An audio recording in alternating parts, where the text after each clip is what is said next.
Bà sơ sấy bóng bóng đã nị dung để chia ba chú chất nộp để chớ bà hai con này chia bộ phết một kẻ bà mềm mại con muối hay có chia bộ phết để chớ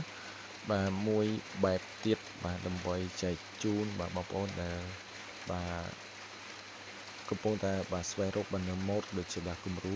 បាទសម្រាប់មុននេះគឺបាទទទឹងបាទពីល្វែងបាទជម្រៅគឺ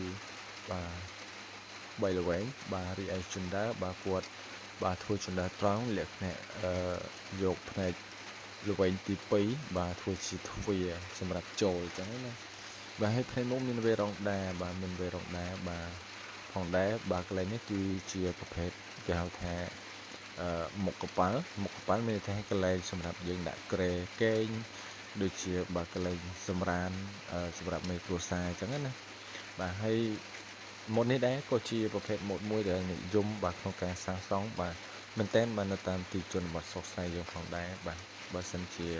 បាទបងប្អូនបាទចូលចិត្តនៅម៉ូតនេះបែបនេះបងប្អូនអាចយកជាគំរូបាទក្នុងការសាងសង់បានបាទបើចូលចិត្តបាទចែករំលែក